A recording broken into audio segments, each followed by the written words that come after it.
4월 23일 부활 8일 축제 수요일 입당송 내 아버지께 복을 받은 이들아 와서 세상 창조 때부터 너희를 위하여 준비된 나라를 차지하여라.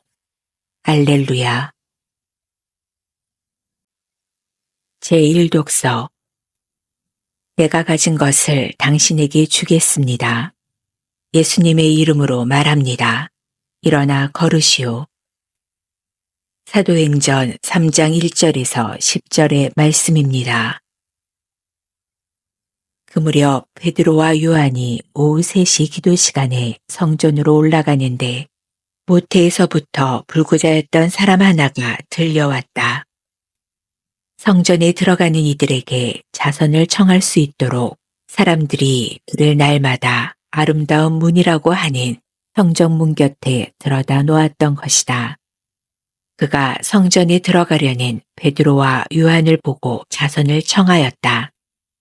베드로는 요한과 함께 그를 유심히 바라보고 나서 우리를 보시오 하고 말하였다. 그가 무엇인가를 얻으리라고 기대하며 그들을 쳐다보는데 베드로가 말하였다. 나는 은도 금도 없습니다. 그러나 내가 가진 것을 당신에게 주겠습니다. 나자렛 사람 예수 그리스도의 이름으로 말합니다. 일어나 걸으시오. 그러면서 그의 오른손을 잡아 일으켰다.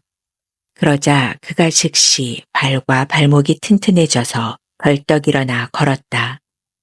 그리고 그들과 함께 성전으로 들어가면서 걷기도 하고 껑충껑충 뛰기도 하고 하느님을 찬미하기도 하였다. 온 백성은 그가 걷기도 하고 하느님을 찬미하기도 하는 것을 보고 또 그가 성전의 아름다운 문 곁에 앉아 자선을 청하던 사람이라는 것을 알고 그에게 일어난 일로 경탄하고 경악하였다.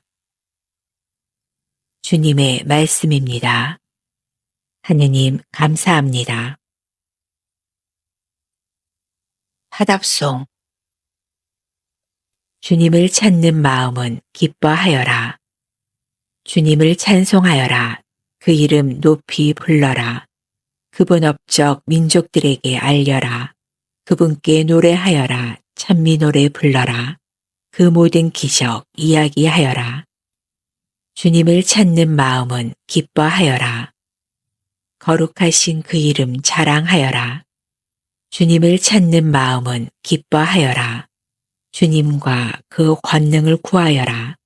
언제나 그 얼굴을 찾아라. 주님을 찾는 마음은 기뻐하여라. 그분의 종 아브라함의 후손들아. 그분이 뽑으신 야곱의 자손들아.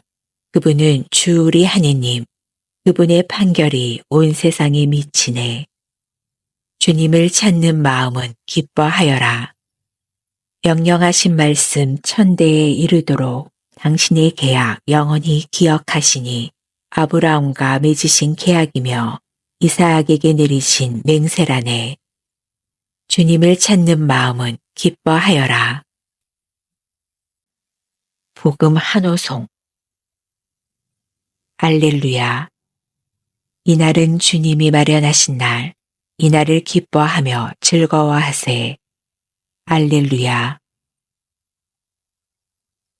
복음 빵을 떼실 때에 예수님을 알아보았다.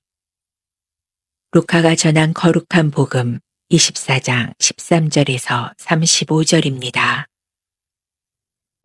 주간 첫날 바로 그날 예수님의 제자들 가운데 두 사람이 예루살렘에서 예순 스타디온 떨어진 엠마우라는 마을로 가고 있었다. 그들은 그동안 일어난 모든 일에 관하여 서로 이야기하였다. 그렇게 이야기하고 토론하는데 바로 예수님께서 가까이 가시어 그들과 함께 걸으셨다. 그들은 눈이 가리어 그분을 알아보지 못하였다. 예수님께서 그들에게 걸어가면서 무슨 말을 서로 주고받느냐 하고 물으시자 그들은 침통한 표정을 한 채 멈추어 섰다.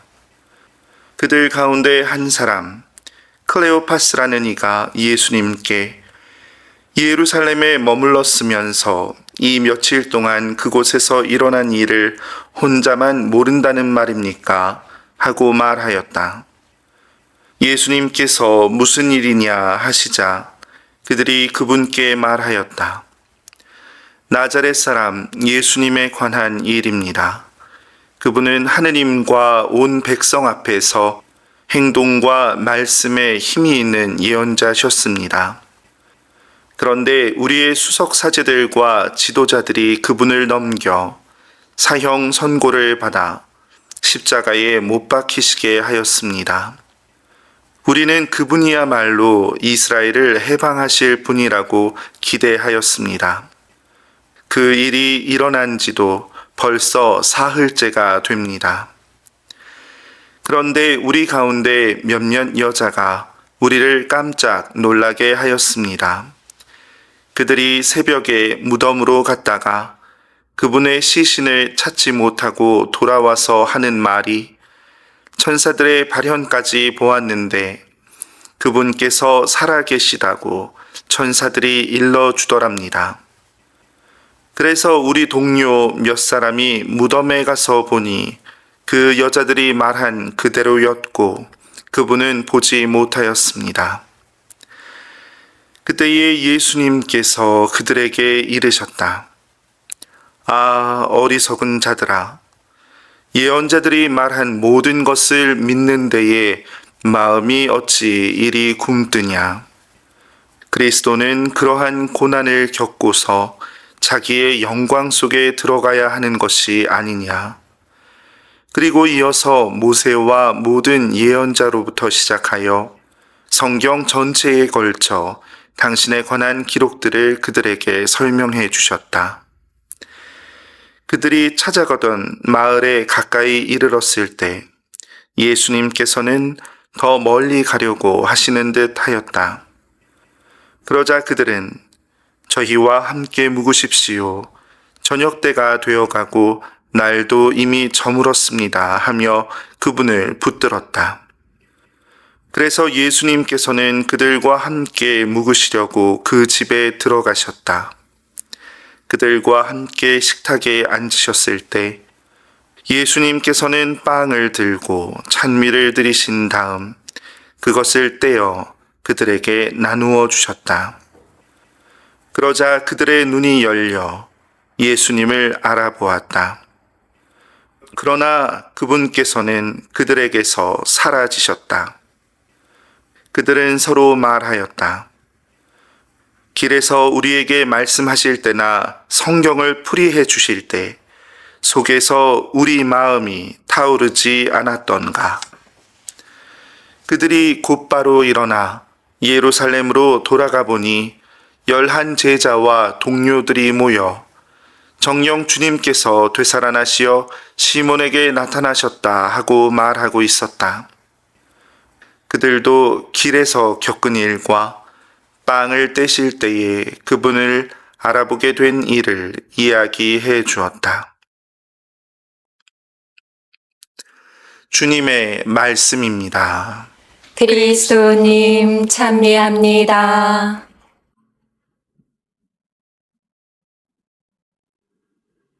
찬미 예수님. 찬미 예수님.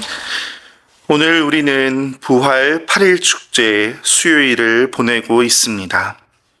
방금 들은 복음 말씀은 엠마오로 가는 두 제자에 관한 말씀입니다. 이들은 예수님의 처형에 실망하여 예루살렘을 떠나 아마도 자신들의 고향이었던 엠마오로 돌아가던 중인 것으로 보입니다.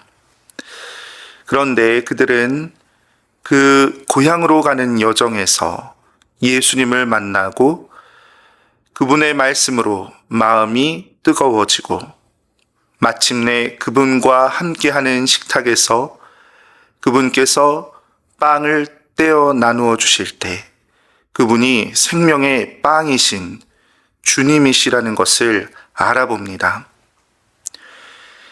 예수님께서는 더 이상 눈에 보이시지 않게 되셨지만 빵의 형태로 그들과 여전히 그 자리에 함께하고 계십니다. 이것이 바로 우리가 매일 이렇게 봉헌하고 있는 이 미사의 신비입니다. 미사 중에 우리는 말씀의 전례를 통해서 그분의 말씀을 듣고 마음이 뜨거워지며 성찬의 전례를 통해서 마침내 생명의 빵이신 주님을 알아보고 그분을 만나게 되는 것입니다. 그리하여 이 미사를 통해 이 엠마오로 가는 두 제자의 이야기가 오늘날에도 계속되고 있는 것입니다.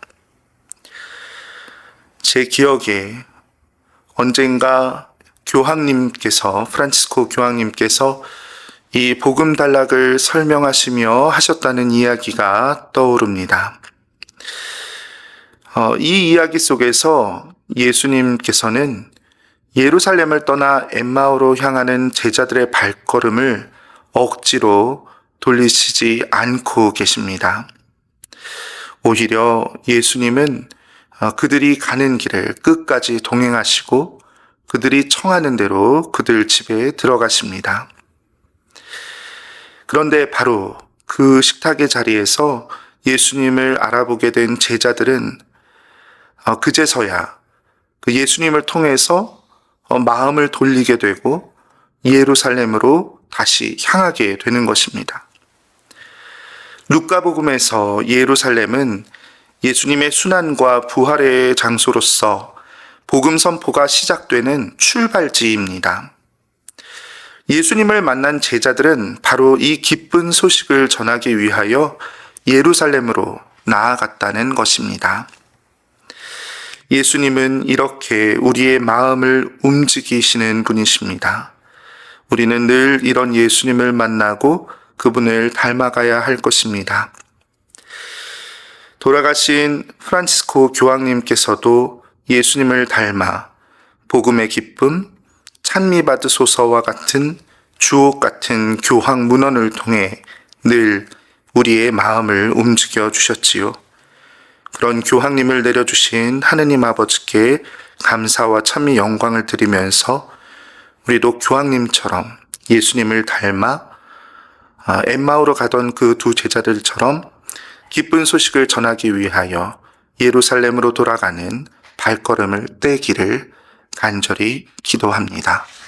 아멘.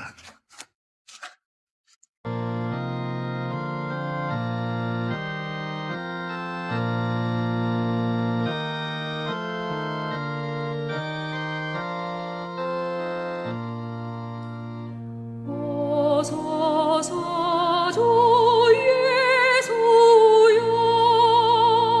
이 마음에 오소서 내 영혼의 것이여 언제 오시렵니까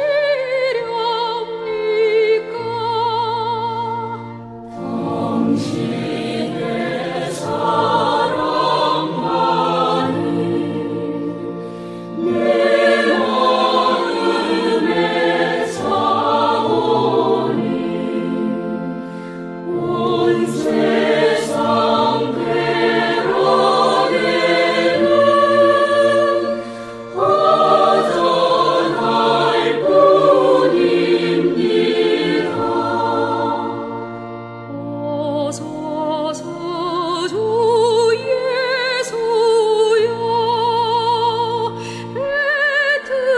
애틋하리 영혼이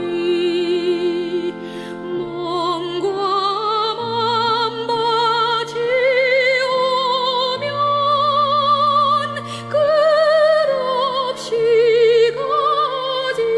가지소서. 성부와 성자와 성령의 이름으로 아멘. 유튜브에서 강웅남으로 검색한 후 제 사진을 클릭하면 재생 목록에는 성경과 강남 노래방 영상들이 저장되어 있습니다. 재생 목록에서 시청하여 주세요. 구독 부탁합니다.